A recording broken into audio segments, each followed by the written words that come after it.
Hello, and welcome back to my channel. Today, we're going to explore one of the most fascinating aspects of epidemiology, its real-world application through case studies and practical scenarios.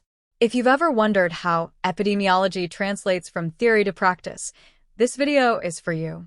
Epidemiologists collect data, analyze trends, and provide evidence-based recommendations to address public health issues.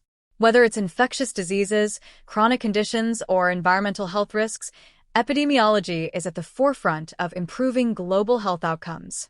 Let's start with one of the most well-known epidemiological investigations, the cholera outbreak in Haiti in 2010. After a devastating earthquake, a cholera outbreak occurred, causing thousands of deaths. Epidemiologists quickly jumped into action. Epidemiologists traced the outbreak to contaminated water sources introduced by foreign aid workers. They were able to identify the source through environmental and water sampling and statistical modeling, and rapidly implemented public health interventions like clean water distribution and hygiene education.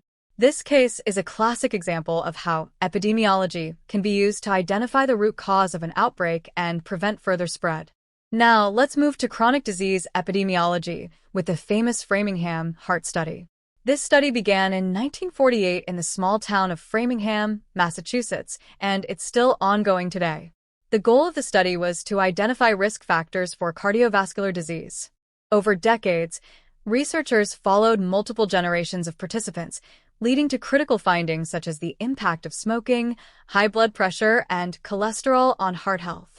These discoveries shaped public health guidelines and preventive strategies that are still in use today. Now that we've seen epidemiology in action, let's talk about how these methods apply to modern-day challenges. From infectious disease outbreaks like COVID-19 to non-communicable diseases like cancer, epidemiologists are crucial in addressing these health threats. Epidemiologists use tools like surveillance systems, statistical analysis, and modeling to predict and manage health threats. For example, during the COVID-19 pandemic, epidemiologists tracked infection rates, guided vaccine distribution, and helped shape policies to mitigate the spread. Another area where epidemiology plays a crucial role is in cancer prevention and control. By identifying risk factors like smoking, diet, and genetics, we can develop targeted interventions and screening programs. This is especially important as the global burden of cancer continues to rise, particularly among older populations. If you're inspired by these case studies and want to make a difference in public health, there are many ways you can get involved in epidemiology.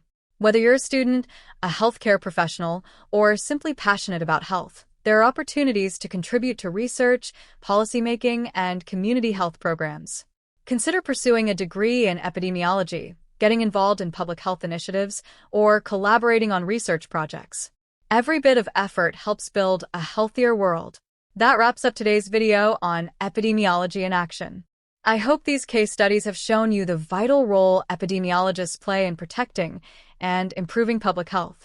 If you enjoyed this video, don't forget to give it a thumbs up and subscribe to the channel for more content on epidemiology, public health, and research. Also, hit the notification bell so you never miss an update. And as always, feel free to leave your comments and questions below. I'd love to hear your thoughts. See you in the next video.